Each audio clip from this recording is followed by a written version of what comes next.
नमस्ते दोस्तों। आज हम बात करेंगे बाइबल की किताब उत्पत्ति में यूसुफ की कहानी के बारे में। ये कहानी है विश्वास रखने की, मुश्किलों में भी डटे रहने की और माफ करने की ताकत की। तो यूसुफ अपने पिता याकूब के 12 बेटों में से एक था। अपने भाइयों में वो सबसे लाडला था। उसके पिता ने उसे एक खास रंग बिरंगा कोट दिया, जिससे उसके भाई जल भुनकर राख हो गए।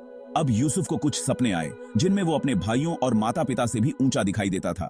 इन सपनों से उसके भाइयों की जलन और बढ़ गई।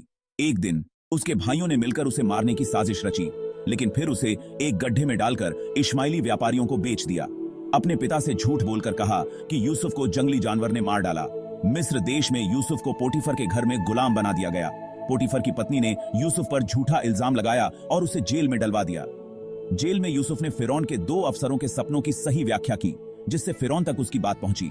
फिरौन ने भी कुछ सपने देखे जिन्हें कोई नहीं समझ पा रहा था। यूसुफ को बुलाया गया और उसने सपनों की व्याख्या की। मिस्र में पहले 7 साल तक भरपूर फसल होगी, फिर 7 साल का अकाल पड़ेगा।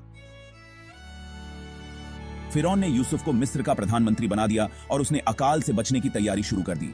अकाल के दौरान यूसुफ के भाई अनाज खरीदने मिस्र आए। यूसुफ ने उन्हें पहचान लिया, लेकिन उसने तुरंत अपनी पहचान नहीं बताई।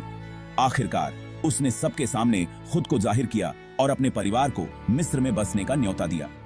यूसुफ ने अपने भाइयों को क्षमा कर दिया और अपने पिता याकूब को भी मिस्र ले आया। यूसुफ की कहानी हमें यही सिखाती है कि मुसीबतों में भी परमेश्वर पर भरोसा रखो और क्षमा करना और प्यार करना सीखो। ये कहानी है विश्वास, धैर्य और माफी की। धन्यवाद दोस्तों। चैनल को सब्सक्राइब करना मत भूलना।